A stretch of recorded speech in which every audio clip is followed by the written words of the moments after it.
پیارے دوستوں، یہ ایک زندگی بدل ڈالنے والا سچا واقعہ ہے۔ یہ کہانی ایک نوجوان لڑکی کی ہے اور اس کی شادی سے ایک رات پہلے کا یہ واقعہ ہے۔ جیسے دنیا کے ہر گھر میں شادی کے لیے بے شمار تیاریاں کی جاتی ہیں اور لڑکی کو خوب سجایا اور سنوارا جاتا ہے، اسی طرح یہ ماجرا اس گھر میں بھی تھا۔ نکاح سے پہلے اس گھریلو لڑکی کو تیار کیا گیا اور پھر مغرب کی صدا بلند ہوئی، یعنی اذان ہوئی، اور نوجوان لڑکی نے اٹھ کر مغرب کی نماز ادا کی، اور پھر مغرب کے بعد اس لڑکی کا میک اپ کیا گیا۔ میک اپ کے بعد کچھ وقت گزرا اور عشاء کی نماز کا وقت ہو گیا۔ اس نیک لڑکی نے جب عشاء کی اذان سنی تو اس کے ذہن میں یہ خیال آیا کہ شاید مغرب کے لیے کیا گیا اس کا وضو اب قائم نہیں رہا۔ اس کے بعد وہ وضو کرنے کے لیے اٹھ کر اپنے کمرے کی طرف روانہ ہونے لگی۔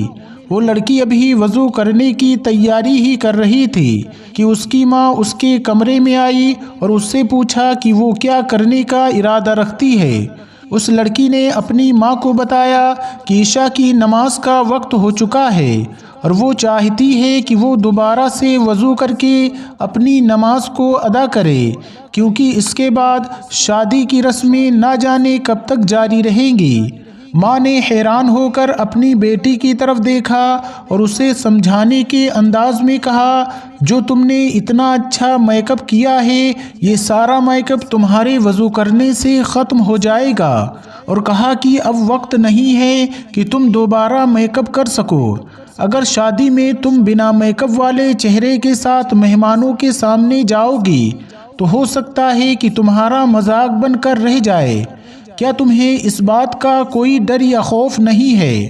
وہ لڑکی مسکرا کر اپنی ماں سے کہنے لگی، آپ اس وجہ سے پریشان ہو رہی ہیں، لیکن مجھے ڈر اور خوف تو صرف اپنے پروردگار کا ہے اور میں اس کی نظر میں خوبصورت ہونا چاہتی ہوں۔ اس نیک لڑکی کو وضو کرنے کا ذرا بھی غم نہیں تھا۔ اپنی ماں سے یہ کہہ کر وہ لڑکی آگے بڑھ گئی اور وضو کرنا شروع کر دیا۔ اس کو اس بات کا بھی ڈر نہیں تھا کہ لوگ اس کو بغیر میک اپ کے دیکھ کر کیا کہیں گے۔ اسے تو بس اپنے رب کے سامنے سرخرو ہونا تھا۔ وضو سے فارغ ہونے کے بعد اس نے نماز پڑھنا شروع کیا۔ اس نماز میں اس نے وہ لطف اور مزہ پایا جو اسے پوری زندگی میں کبھی نصیب نہیں ہوا تھا۔ نماز میں اس نے آخری سجدہ کیا اور پھر اس سجدے کے بعد وہ کبھی نہ اٹھ سکی۔ ایسا سجدہ بہت کم لوگوں کو نصیب ہوتا ہے۔ اس نیک لڑکی کا سجدے ہی کی حالت میں انتقال ہو گیا۔ اس سے عظیم اور خوبصورت موت کیا ہو سکتی ہے؟ اور جب اس کی والدہ اس کو بلانے کے لیے کمرے میں آئی، وہ کافی دیر تک آوازیں دیتی رہی، اور جب اس نے قریب جا کر اس کو ہلایا تو معلوم ہوا کہ کچھ دیر پہلے سجدے کی حالت میں ہی وہ لڑکی اس دنیائے فانی سے کوچ کر گئی ہے۔ دوستو، ذرا تصور کیجئے گا کہ آخر اس ماں پر کیا گزری ہوگی۔ ماں نے اپنی بیٹی کو مخاطب کرتے ہوئے کہا کہ تم بالکل ٹھیک کہتی تھی کہ رب کی خوشی لوگوں کی خوشی سے زیادہ بہتر ہے۔ دوستو، آفرین ہے ایسی ماں کے صبر پر بھی۔ اور اس ماں نے کہا کہ تم صرف اللہ کے نزدیک خوبصورت بننا چاہتی تھی، اللہ کے قریب ہونا چاہتی تھی، اور اللہ نے تمہیں اس حال میں موت دی جس حالت میں دنیا کا ہر ایک مسلمان چاہتا ہے کہ میں سجدے کی حالت میں رہوں اور میرا انتقال ہو جائے، لیکن افسوس کہ ایسی موت صرف کچھ ہی لوگوں کو نصیب ہوتی ہے جو اللہ کے یہاں بہت ہی قرب والے ہوتے ہیں۔ پیارے دوستو، پاکستان میں بھی ایک نئی دلہن کا واقعہ سامنے آیا۔ کچھ عرصہ پہلے کی بات ہے۔ ایک لڑکی کی شادی ہوئی۔ وہ لڑکی بے پناہ خوش تھی۔ دونوں خاندانوں کے آپس میں بڑے اچھے تعلقات تھے۔ ہر طرف سے خوب خوشیاں منائی جا رہی تھیں اور تمام عزیز و اقارب رشتہ دار یہی کہہ رہے تھے، اس سے پہلے ہم ان دونوں خاندانوں کو اس سے زیادہ خوش ہوتا ہوا نہیں دیکھا ہے، مگر کون جانتا تھا کہ یہ خوشی کتنے دن کی ہے۔ شادی کے تقریباً ایک ہفتے کے بعد دلہن کسی دعوت میں جانے کے لیے تیار ہو رہی تھی کہ اچانک اس کی طبیعت خراب ہو گئی اور اسپتال جاتے جاتے اس نے دم توڑ دیا۔ اور وہی گھر جو تقریباً 1 ہفتے پہلے خوشیوں کا گہوارہ تھا، اب وہاں ماتم چھا چکا تھا۔ کچھ دیر کے بعد میت کو غسل دیا گیا اور کچھ ہی دیر میں ایک نئی نویلی دلہن کی میت کو دفنا دیا گیا۔ اس لڑکی کے عزیز و اقارب اس کی قبر پر مٹی ڈالنے کے بعد اپنے اپنے گھر چل دیے۔ ماں باپ اور قریبی رشتہ دار کچھ دن تک رونے دھونے کے بعد سب خاموش ہو گئے، اور دلہے نے بھی کچھ دن کے بعد دوسری شادی کر لی۔ دنیا اپنی اپنی ڈگر پر چلتی رہی، کسی کو کچھ فرق نہیں پڑا، زندگی کے باقی معاملات سارے برابر چلتے رہے۔ دوستو، واقعی کسی کے چلے جانے کے بعد زندگی ختم تو نہیں ہو جاتی ہے، موت سے فرق صرف مرنے والے کو پڑتا ہے۔ آج وہ لڑکی قبر میں تنہا ہوگی، بات دراصل یہاں پر ختم نہیں ہوتی، بات یہاں سے شروع ہوتی ہے۔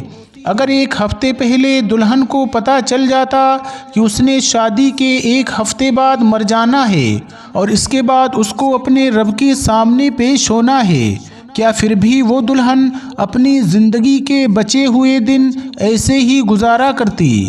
اور جب ہم یہ سوچتے ہیں کہ ہمیں بھی ایک دن مرنا ہے، تو ذرا سوچئے، ذرا سی دیر کے لیے تنہائی میں جا کر سوچئے، اگر آپ کو پتہ چل جائے کہ 4 دن کے بعد آپ کو مر جانا ہے، تو آپ اپنے باقی کے 4 دن کیسے گزارو گے؟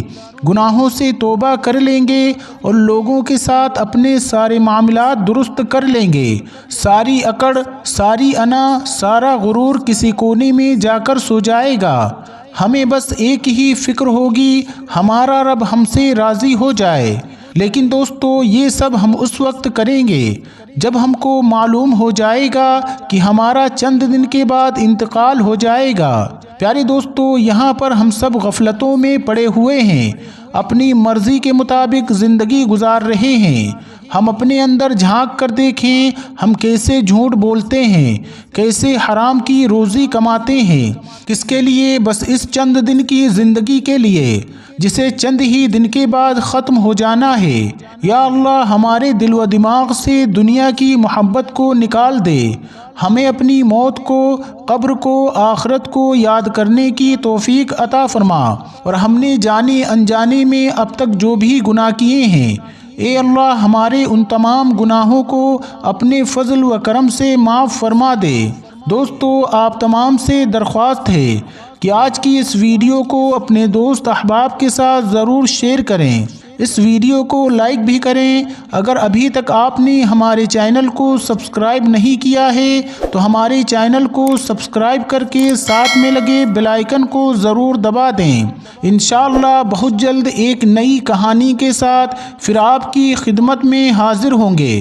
تب تک کے لیے ہمیں اجازت دیں۔ اللہ سب کو اپنا حفظ و امان عطا فرمائے۔